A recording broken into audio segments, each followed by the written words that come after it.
बिस्मिल्लाहिर्रहमानिर्रहीम, अस्सलाम वालेकुम। मैं हूं शाहिद सकलैन और आप देख रहे हैं मेरा यूट्यूब चैनल। शाहिद हुसैन साहब मेरे साथ मौजूद है और 26 दिसंबर है, सोमवार का दिन है।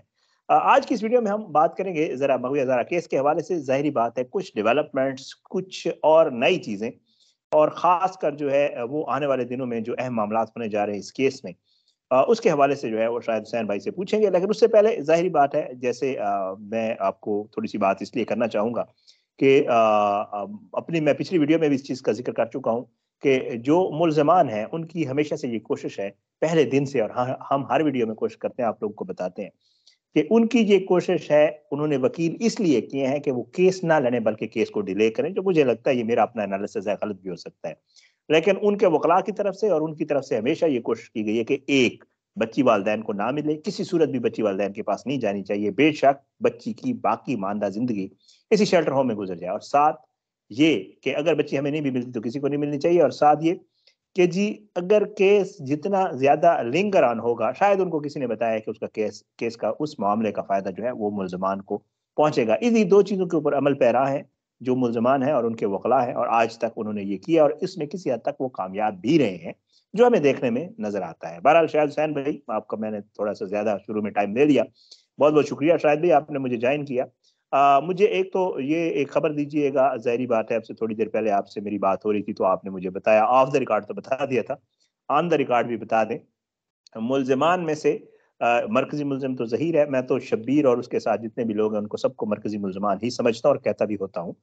लेकिन शब्बीर ने एक दरख़्वास्त दी थी अदालत के ऊपर अदम इत्माद वाली, और उसके ऊपर कुछ डेवलपमेंट हुई है। ज़रा थोड़ा-सा मैं चाहता हूँ नाज़रीन को उस हवाले से पहले बता दें आप ब्रीफ़ली, और फिर उसके बाद इंशाअल्लाह जो केस के मामले के ऊपर बाकी आने वाली तारीख है और जो मामलात हैं उसके ऊपर इंशाअल्लाह आगे बात करेंगे। ये क्या मामला है सर?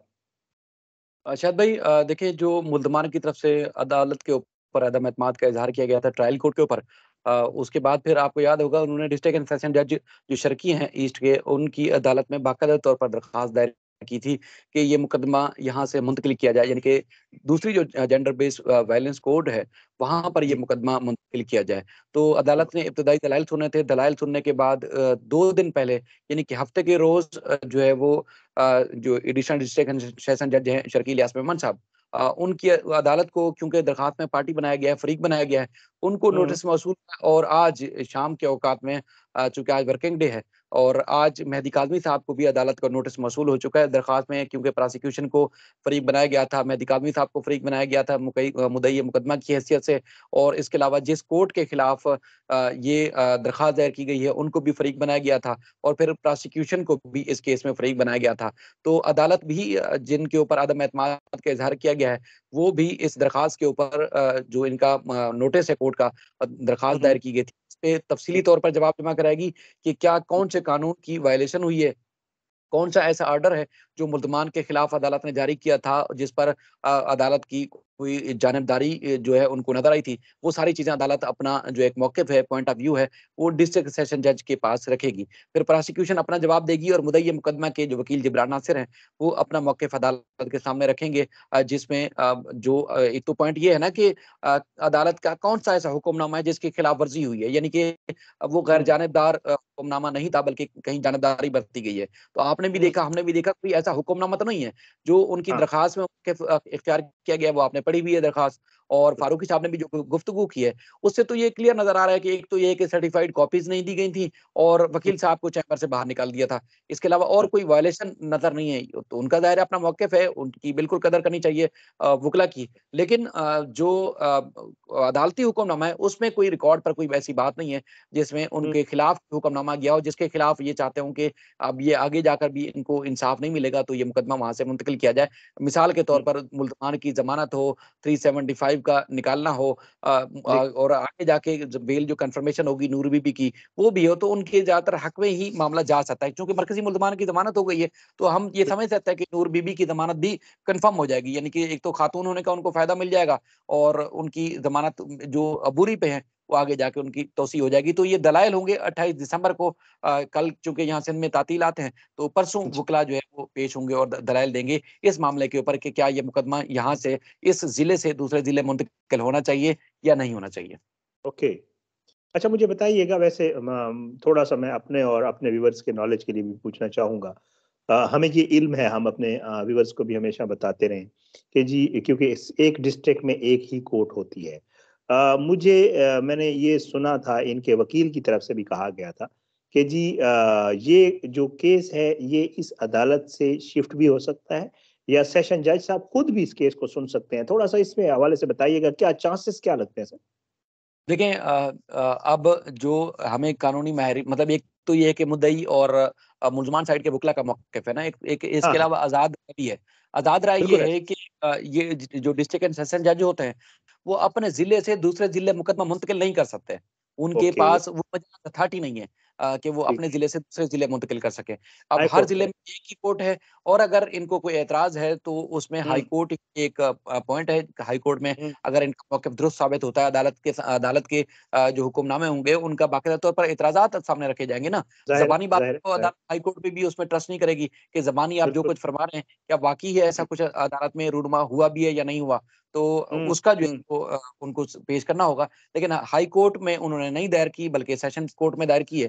तो अब हुँ, इनके वकील का तो यही मौक़िफ़ है, ज़ाती तौर पर हुँ, कि या तो चूँकि ये सेशन जज ने ही मुकदमा दूसरी अदालत को मुंतकिल किया था, अब वो चाहें या तो अपने पास रख लें या तो किसी दूसरी जगह मुंतकिल कर लें, लेकिन यहाँ नहीं चला हुँ, सकते। लेकिन मामला ये है हुँ, कि जो एक्सपर्टीज़ हैं, आप बारहा रिपोर्ट कर चुके हैं।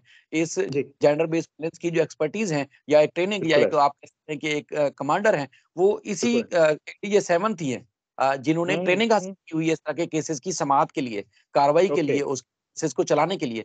तो दूसरे मतलब डीजे साहब ने भी इस तरह की कमांड हासिल नहीं की हुई जो हुँ, नज़र आती हैं चीज़ें। तो कोई और जज कैसे समाअत कर सकते हैं? जैसे हाँ, दूसरे ज़िले में दूसरे जज होंगे, तो वो हाई कोर्ट को इख्तियार है, इनको डीजे साहब को नहीं है कि वो दूसरे ज़िले में सेंट्रल में मुंतकिल कर दें शर्की में कर दें या शर्की में तो केस है मतलब वेस्ट में कर दें, साउथ में किसी कर और दें, में, किसी और वेस्ट में कर दें, हाँ। साउथ में कर दें, बिल्कुल ऐसे। जी, जी। लेकिन वो इख्तियार हाई कोर्ट के पास है, इनके पास नहीं है। वहाँ पर जो जेंडर बेस्ड वायलेंस कोर्ट है वो एक्सपर्टीज़ है उनके पास जिस तरह इलियास मेमन साहब के पास एक एक्सपर्टीज़ है। ओके, तो हुँ, अब आने वाले वक़्त में देखते हैं कि अब क्या होता है। लेकिन एक नियत वाज़ेह होती है शायद भई इस चीज़ से कि अगर जी, वाक़ई आपको प्रॉब्लम थी तो फिर प्रॉपर फोरम पे रिव्यू करते, वहाँ जो है वो फैसला हो जाता है। तो उसके बाद तो जितना मतलब केस डिले हो रहा है, ये डिले ना होता, चाहे वो आपके हक में फैसला होता या उनके हक में फैसला होता, कोई तो हो जाता। लेकिन इससे आपने वक़्त सिर्फ़ ज़ाया किया है और कुछ नहीं किया। बिल्कुल ऐसे। अच्छा, नहीं, शायद भी मैं मेरे ख़्याल से मेरा अपना भी ये पॉइंट ऑफ व्यू है, बल्कि कहने भी ये लगा था मैं आपको। मुझे लगता है यही है कि इनको भी पता है कि प्रॉपर फोरम क्या है, इतना बच्चा तो कोई वकील नहीं होता, और इनके वकील अच्छे सीनियर वकील हैं, ज़ाहिर-सी बात है, बच्चे नहीं हैं। और अच्छे खासे उनका भी तजुर्बा है। मुझे लगता है ये है सर कि ये लोग ना, इनकी कोशिश है कि इस मामले को जो है ये लिंगर ऑन करे। मतलब ये अब यहाँ से अगर फ़र्ज़ करें कोई कल कल कुछ भी हो जाता है, परसों जो भी सिचुएशन है, फिर ये कहेंगे नहीं, नहीं, ये हम तो हाई कोर्ट जाते हैं, और हाई कोर्ट मतलब इनका मकसद ही यही है कि ये इस मामले को मज़ीद लंबा करें। ऐसा ही है सर? बिल्कुल, बिल्कुल, ऐसा ही है। यही लग रहा है, बिल्कुल ऐसा ही लग रहा है। और सर मुझे बस अब तो मुझे ये बताइएगा कि आने वाली जो 2-3 तारीखें हैं, अहमियत की हामिल तारीखें हैं, ज़रा मैं चाहूँगा कि आप उस हवाले से भी मुझे थोड़ा-सा बता दें कि क्या सिचुएशन है और क्या मामला है? देखिए शायद भाई सबसे ज़्यादा जो अहम है बच्ची के हवाले से, वो तो जी। 5 जनवरी है। 5 जनवरी को जो फैसला होना है, वो तो पहले इस पे डिपेंड करता है कि क्या इस अदालत से दूसरी अदालत अगर मुकदमा मुंतकिल हो जाता है, जी। नहीं होता, उसके बाद अगर यहाँ से 28 दिसंबर को इनकी दरख़्वास्त मुस्तरद होती है या हुँ, मंज़ूर होती है, तो हुँ, उसको मद्देनज़र रखते हुए कहा जा सकेगा कि किस तारीख को क्या कुछ होगा। यानी कि अगर 28 हुँ। दिसंबर को मुल्ज़मान की दरख़्वास्त मंज़ूर हो जाती है, तो जी, उसके जी। बाद फिर मुकदमा मुंतकिल होगा, वो होगा 5 जनवरी को जाके दूसरे जज के पास।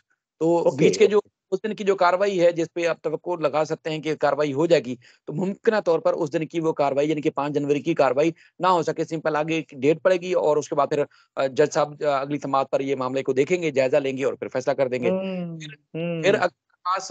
अगर मुस्तरद हो जाती है, तो फिर उसके फ़ौरन बाद यकीनी तौर पर उन्होंने हाई कोर्ट से रिन्यू करना होगा। अब उस येस। दौरान अगर कोर्ट से रिन्यू कर जाते हैं और वहाँ दरख़्वास्त दायर कर देते हैं, तो उसके बाद फिर जो है वो इस अदालत को जिस तरह पहले उन्होंने बताया था कि देखें जी हमने तो आपके खिलाफ फलाँ जगह केस दायर किया हुआ है, तो लिहाज़ा आप नहीं सुन हुँ, सकते। तो मुमकिना तौर पर ये हुँ। यानी कि केस लटक सकता है। लेकिन 28 हाँ। दिसंबर के बाद 3 जन जी।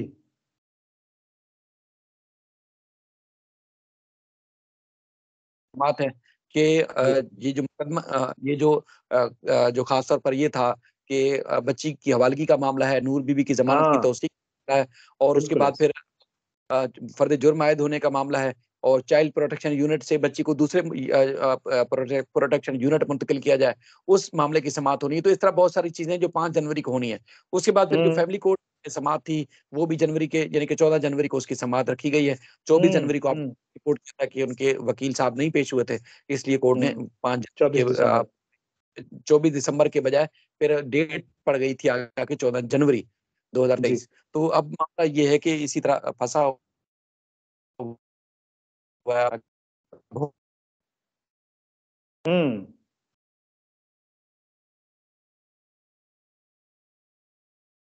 जी, शाहिद भाई। जी। तो अच्छा, इस तरह बस है ठीक है। वो मामला। एक्चुअली आपके यहाँ आपका बिगू के बीच में शायद थोड़ा-सा कुछ इश्यू हो गया था, मुझे लग रहा था शायद आपकी आवाज़ मुझे प्रॉपर नहीं। बहरहाल कोशिश यही होती है शायद भाई कि हमारे जो व्यूअर्स हैं उनको चीज़ों से ज़रा अपडेट, आपने अच्छी 2 खबरें मुझे दे दी और इंशाअल्लाह जो है अगली वीडियो में आपको, बल्कि आइंदा भी हम इसी तरह तंग करते रहेंगे। मुझे इजाज़त दें। आपका बहुत-बहुत शुक्रिया शायद भी, आपने मेरे लिए वक़्त निकाला। मुझे इजाज़त दें। पाकिस्तान ज़िंदाबाद। अल्लाह हाफ़िज़। अल्लाह हाफ़िज़।